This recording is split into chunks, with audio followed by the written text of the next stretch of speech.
door at the foot of a tall tower disguised as a mountain. I was shown a very old book. It was brown with fraying pages. From this book, I got, instead of words, a feeling of love in my chest, and it was intense. And I wrote, love the most, love to hold and share with all, teach love, spread love. You are already here, let yourself be here. You are worthy, you'll know more when you're ready. You've come so far. And then I underlined the word rest. And then in the next room, I didn't see anything specific. The only thing I made out was a tall, very, very tall wizard-looking man. He's very old and speaks to me without words. There's so many divine beings in white. They're all glowing. The room is white. Seeing them overwhelms me with joy. They love me so much. Life has been very hard for me, but I'm so strong now. I completed my task to grow so others don't have to. I am a sponge to take in pain so others don't have to.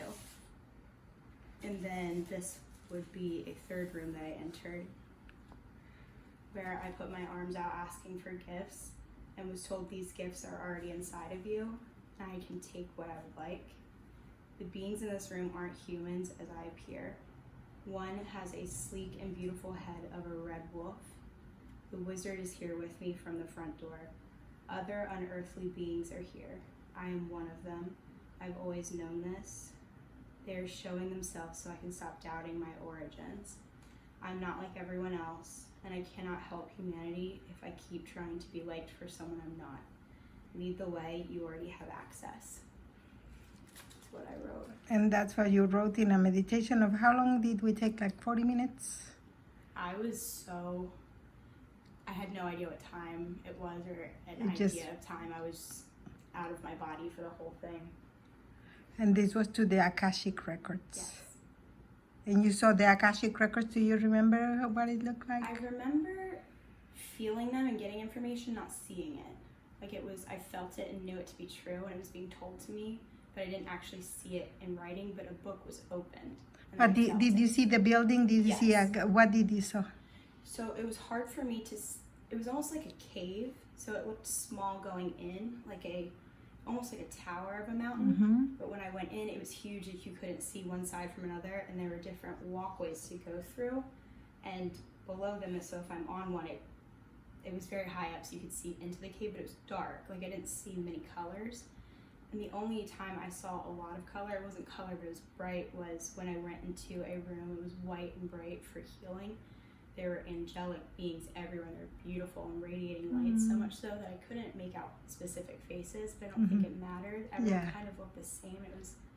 Everyone had their hands on me. I was in it wasn't a crib, but almost like a bassinet looking white bed just big enough for my body, and everyone was just letting me know it was okay, and I just felt so much light from them and from myself in this. It wasn't a very big room, but there was so much light you couldn't see the ends or the corners of the room. That was the only room that I really made out a lot. And then leaving there again, we're in this huge cave.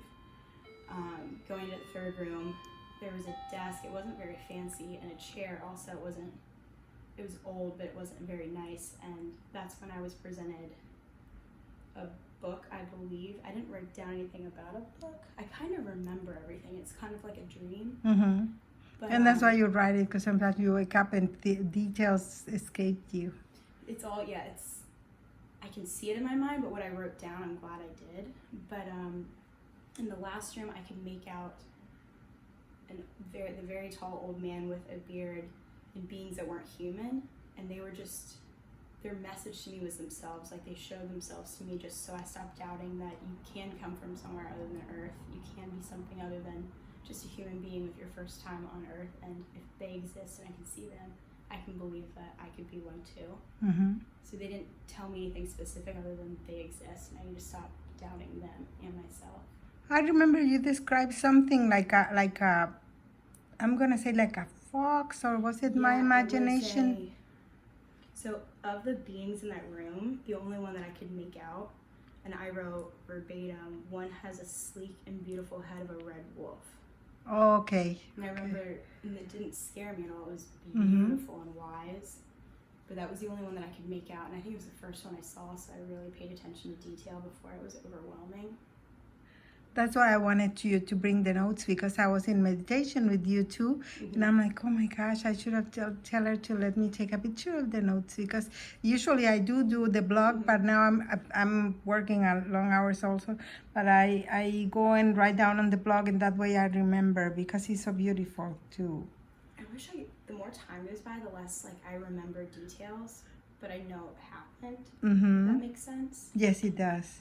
So this And is Rana is fairly decent, recent, because it was the day before yesterday, right? Tuesday. Yeah. Yes, so I'm glad you came back, because that way we can have this. And is it okay for you if I upload it to my channel, to the YouTube channel? Okay, then we're gonna put this one here, and that way you can see it there also later if you wanna remember. Yeah.